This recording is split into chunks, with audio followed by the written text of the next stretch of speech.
Les nouvelles sont mauvaises pour les employés de l'usine Kenogami Domtar. À la fin du mois d'août, des rumeurs inquiétaient les travailleurs de l'usine. On parlait de fermeture potentielle, une vente de barrage. Le syndicat a fait appel à Yannick Gagnon afin de rencontrer l'entreprise Domtar pour obtenir plus d'informations, plus de réponses. En ce moment, à l'heure actuelle, ça va pas bien. C'est des interruptions à répétition et des interruptions qui n'ont jamais eu lieu à ce temps-ci de l'année. On est dans la rentrée scolaire. Mais effectivement, c'est une période où on n'a jamais eu d'arrêt avec des vieux travailleurs puis avec le syndicat qui nous dit en ce moment, c'est pas normal. Alors oui, effectivement, en ce moment, à l'heure actuelle, c'est à la semaine et c'est au mois. C'est rien de nouveau pour nous autres. On va aller carnet de commandes. On a des arrêts de plus en plus fréquents, fait que c'est pas une surprise pour nous. Ben, le courant passe mal parce que c'est toujours plate à arrêter. Il n'y a rien pour encourager mon monde. Moi, personnellement, je ne les ai jamais comptés de menterie, mais là, j'ai plus rien à leur dire pour les encourager.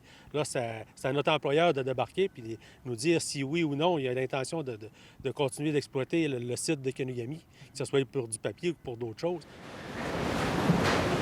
On est tous conscients, là, le marché en ce moment n'est pas très bon. L'usine de Kenogami fonctionne avec l'hydroélectricité. Domtar doit respecter une loi provinciale qui autorise Domtar à opérer les barrages de la rivière Shipsha. L'entente est la suivante, en fait, c'est d'investir 100 millions de dollars en 10 ans, et ce pour le maintien des usines de Kenogami, Alma et Saint-Félicien.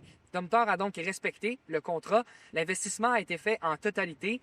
Yannick Gagnon mentionnait que techniquement, maintenant que c'est fait, Domtar pourrait mettre la clé sous la porte de l'usine Kenogami. C'est vrai qu'ils ont respecté les accords, mais excusez-moi, mais c'est une entente de marde qu'ils ont faite. Là. Mais là, l'investissement est régional à grandeur. Si on aurait eu un gouvernement qui aurait dit l'investissement pour que ce soit fait où ce que le courant est fait, bien notre usine ne serait pas en décrépitude comme ça. Qu'est-ce qu'on a parlé avec l'entreprise? C'est vraiment, au moment qu'on se parle, est-ce qu'il y a une possibilité de revoir en innovation ou même en reconversion l'usine de Kenogami? On n'a pas fermé la porte.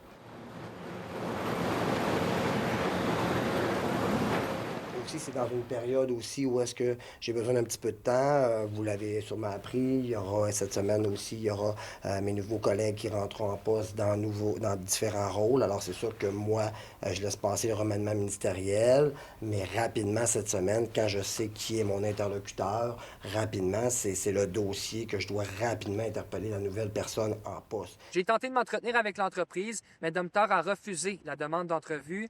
Il faut dire que l'incertitude va donc se poursuivre. Je rappelle aussi qu'en juin dernier, l'usine Kenogami Domtar avait été fermée pour une période de 2 semaines et on vient justement de revivre la même situation pour la rentrée scolaire. À Saguenay, Étienne Ouellette, Nouveau Info.